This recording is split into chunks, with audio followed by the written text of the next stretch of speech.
उत्तराखंड क्रांति दल द्वारा देहरादून स्थित गांधी पार्क के सामने प्रदेश में बढ़ रही महंगाई, बेरोजगारी, भ्रष्टाचार जैसे कई मुद्दों को लेकर धरना प्रदर्शन किया गया। उत्तराखंड क्रांति दल के केंद्रीय महामंत्री जयप्रकाश उपाध्याय ने मीडिया से रूबरू होते हुए कहा कि प्रदेश में भ्रष्टाचार बढ़ता जा रहा है और लगातार अधिकारियों के भ्रष्टाचार में शामिल होने की खबरें सुर्खियां बटोर रही हैं, जो कि प्रदेश के लिए एक चिंता का विषय बना हुआ है। लगातार 21 साल से सभी सरकारों ने भ्रष्टाचार को कम करने के वादे जनता से किए हैं, लेकिन इसके धरातल पर आज तक कोई भी सरकार नहीं उतर पाई। साथ ही उन्होंने कहा कि राष्ट्रीय पार्टियों को खुश करने की जिम्मेदारी होती है, जिसकी वजह से प्रदेश स्तर पर ठीक से काम नहीं कर पाते। प्रदेश सरकार होश में आओ, होश में आओ, होश में आओ। भूमाफियाओं पर रोक लगाओ, रोक लगाओ, रोक लगाओ। शासन माफियाओं पर रोक लगाओ, रोक लगाओ, रोक लगाओ। यहाँ पर बैठे हैं। भ्रष्टाचार ऊपरी स्तर पर बड़ा विद्यमान है और प्रदेश की जो हालत हो गई है आप सबके सामने है। बेरोजगारी चरम सीमा पर है, महंगाई चरम सीमा पर है।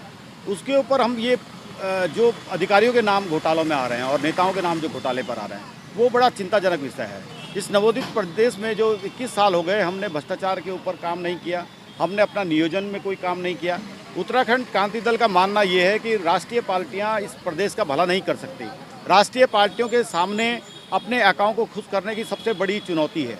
वो अपने अकाओं को खुश करने के लिए अपने प्रदेश का भ्रष्टाचार उनको आंखें मूंद लेते हैं। उन अधिकारियों के जो भ्रष्टाचार कर रहे हैं, जो करोड़ों रुपए के ज़मीनी घोटाले कर रहे हैं, यहाँ के योजनाओं पे घोटाले कर रहे हैं, उसकी तरफ आंखें मूंदे हुए हैं।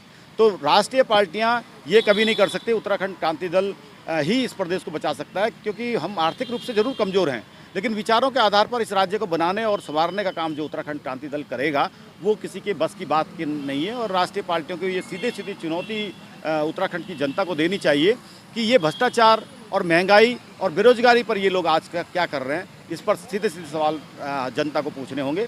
और जनता में हम जाएंगे और जनता को भी लामबंद करेंगे कि हम राष्ट्रीय पार्टियों के खिलाफ एक माहौल बना पाएँ कि ये लोग काम नहीं करते, केवल राजनीति धर्म के आधार पर, जाति के आधार पर, वर्गों के आधार पर राजनीति करते हैं।